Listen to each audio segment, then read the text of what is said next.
It was 110 degrees in the shade, but there was no shade, and the nearest city was 300 miles away. Nobody was supposed to build anything here that lasted. But in 15 years, one street in the middle of the Mojave Desert invented an entire industry, lit up the night sky with neon, and turned a railroad water stop into the gambling capital of the world. This is the story of downtown Las Vegas, the real Las Vegas, before the Strip existed. And I used AI to reconstruct it, block by block, sign by sign. Las Vegas started as a water stop. On May 15, 1905, the San Pedro, Los Angeles, and Salt Lake Railroad auctioned off 1,200 lots in a single day in the Mojave Desert, roughly halfway between Salt Lake City and Los Angeles. For the next 25 years, not much changed. Summer temperatures climbed past 110 degrees, the streets were unpaved, and the population barely held at 2,000. Fremont Street was the main commercial block, a line of hardware stores, saloons, and small hotels near the Union Pacific Depot. One building from that era still stands, the Hotel Nevada, which opened in 1906 at the corner of Fremont and Main. Today it operates as the Golden Gate Hotel and Casino, the oldest hotel in Las Vegas. Nevada banned gambling in 1910 under pressure from progressive-era reformers. The ban was loosely enforced, backrooms operated, and the sheriff mostly looked the other way. But it kept Las Vegas's economy resting on the railroad, ranching, and whatever travelers spent while their train took on water. That was about to change fast. On March 19, 1931, Nevada Governor Fred Balzer signed Assembly Bill 98 into law and gambling became legal statewide. The reasoning was straightforward and desperate. Nevada's population was small, the Depression had crushed tax revenues, and the state needed money. Legalizing gambling and taxing it was among the few options available. Easy divorce was legalized the same week, residency requirements dropped to 6 weeks, and Nevada positioned itself as the state where the rest of America's rules didn't apply. Downtown Las Vegas responded within days. Several establishments along Fremont Street moved their card tables to the front window. The Northern Club at 15 East Fremont Street was among the first to receive a gaming license from Clark County, license number 1, issued the morning the law took effect. It offered poker, lowball, stud, and a few other games that had been running in back rooms anyway. The difference now was the open front door. Within weeks, the Las Vegas Club opened nearby, and by the end of the year, the south side of the first block of Fremont Street between Main and First had become the nucleus of legal gambling in the state. Small gaming halls lined up shoulder to shoulder, each one with tables visible from the sidewalk, and signs competing for the attention of anyone walking past the Union Pacific Depot. The Apache Hotel opened in 1932, built by a local businessman named Pio Silvagni at the corner of Fremont and 2nd Street. It was 3 stories tall, built in a modernistic brick and steel frame style, with the possibility of adding 2 more floors later. It had the first elevator in Las Vegas, the first air-conditioned lobby, and the first fully carpeted casino in the city. Workers from the dam construction crews flooding into southern Nevada now had somewhere to spend a weekend. The hotel was so crowded in its first months that management had to turn people away. A. Lacey Wurswick, the architect, would go on to design many of the public buildings and casinos that shaped early Las Vegas. The Hoover Dam project had begun earlier that year too, approved by Congress in 1928 and formally underway by early 1931. Together, the dam and legalized gambling transformed a small desert railroad town into something unrecognizable within a decade. At peak construction, roughly 5,000 men worked on the Hoover Dam simultaneously. They came from all over the country, chasing the promise of steady federal wages during the worst economic collapse in American history. Boulder City, a planned government town 30 miles southeast of Las Vegas, was built from scratch to house them. It was dry, regulated, with no gambling and no alcohol, because the Bureau of Reclamation wanted an orderly workforce. That arrangement was ideal for Las Vegas. On weekends, workers poured into town.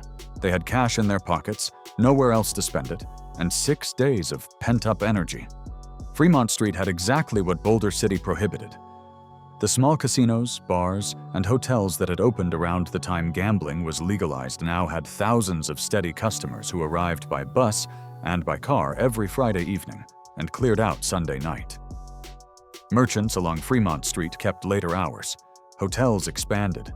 New establishments opened to catch the overflow. The city was not prepared for this. Las Vegas had one paved road, no sewage system outside the downtown core, and a population of around 5,000 when dam construction began. City services buckled. Makeshift camps sprang up on the edges of town. The original town grid, just a handful of blocks laid out by the railroad in 1905, was never designed for this kind of traffic. Block 16, a two-block stretch on 1st Street just south of Fremont, had long operated as a tolerated red light district, and it boomed alongside the casinos. New bars, boarding houses, and lunch counters opened along 2nd Street and Carson Avenue to serve the overflow. But the money was real, and it kept coming. And business owners on Fremont Street reinvested constantly, adding rooms, expanding gaming floors, stringing up signs bright enough to pull workers in from the street. The population of Las Vegas roughly doubled between 1930 and 1940, from 5,165 to 8,422, according to census records. Those numbers sound small today, but for a desert railroad town that had been struggling to sustain itself a decade earlier, it was a transformation. The Hoover Dam was dedicated in September 1935, with President Roosevelt presiding over a ceremony attended by thousands. The dam workers eventually left, but by then Las Vegas had established enough of a draw to sustain itself without them. The neon started early, and it started on Fremont Street. The Boulder Club, which had opened in 1929 as a simple gaming hall, installed one of the first large electric signs above its entrance in the early 1930s. Las Vegas Club followed. The Apache Hotel's sign could be seen from miles out in the flat desert. By the mid-1930s, Fremont Street had enough illuminated signage that local boosters were already calling it Glitter Gulch, a nickname that stuck for the rest of the century. The Chamber of Commerce officially adopted the name in 1946. Neon was not cheap or simple. The glass tubing had to be hand-bent and filled with noble gases by skilled craftsmen, the transformers installed, the wiring run through buildings often not designed for it. Thomas Young Sr. founded the Young Electric Sign Company, known as Yesco, and his crew built many of the early Fremont Street signs that defined the look of the city. The casinos invested heavily because in a flat desert landscape with no natural landmarks, a sign visible from a mile away was the best advertising money could buy. The signs were not subtle. They were enormous, colorful, deliberately overwhelming, and they worked. The Pioneer Club opened on Fremont Street in 1942 with a facade that was more sign than building.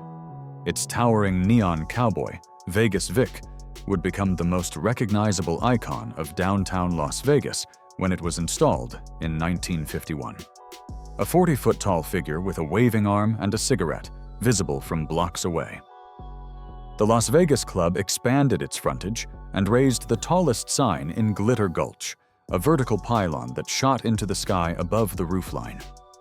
The El Cortez Hotel, which opened in November 1941 at the corner of Fremont and 6th Street, was the first major casino hotel built east of downtown's core, and it brought a Spanish colonial design with neon trim that the local press covered as an architectural event. At a cost of around $245,000, it offered 59 rooms, a casino, fine dining, a lounge, and a showroom. The El Cortez still stands today, largely unaltered on its exterior, making it one of the few surviving examples of 1940s Las Vegas casino architecture.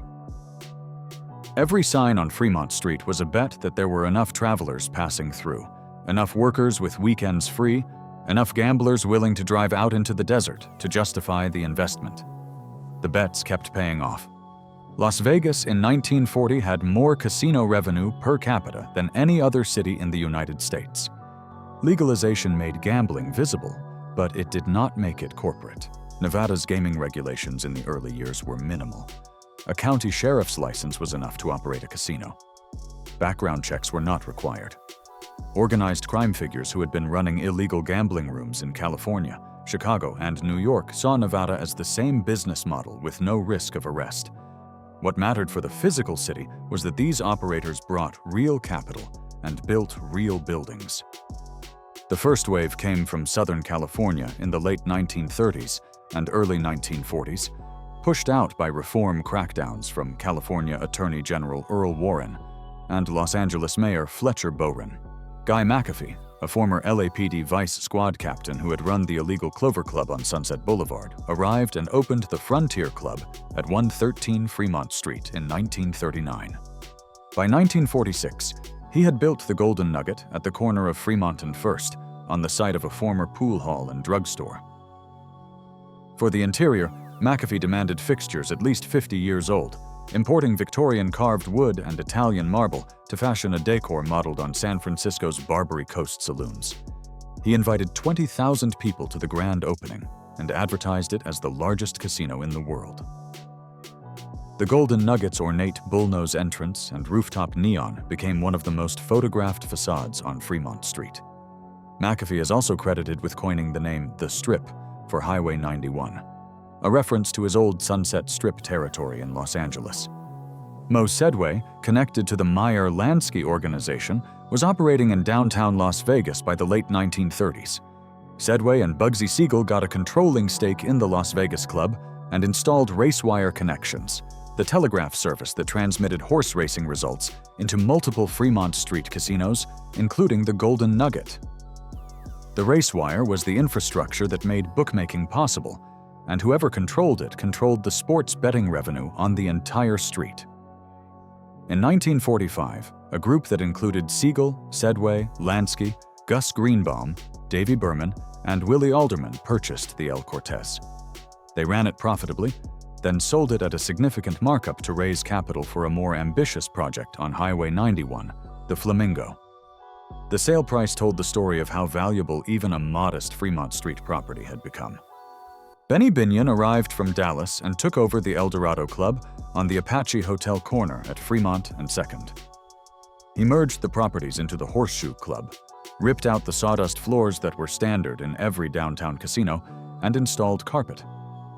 He offered Southern hospitality, the highest betting limits on Fremont Street, and famously cheap food.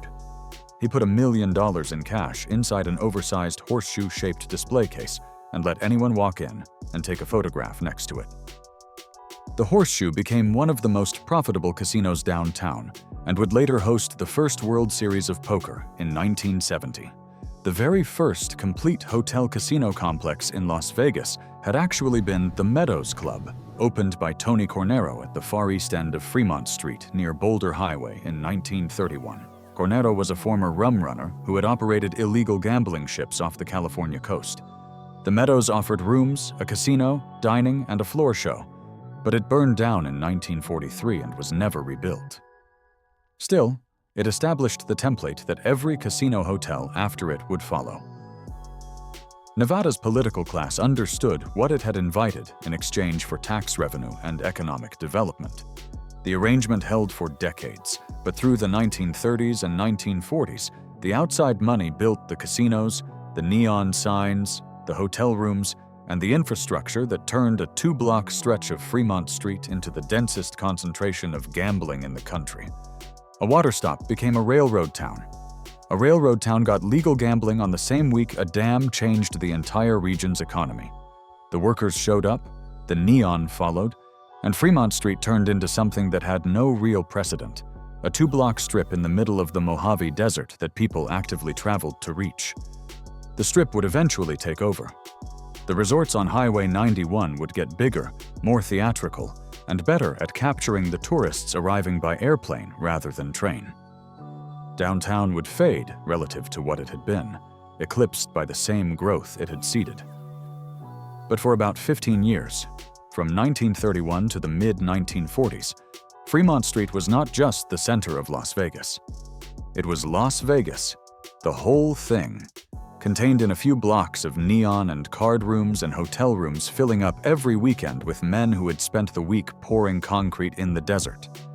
Everything that came after was built on that foundation.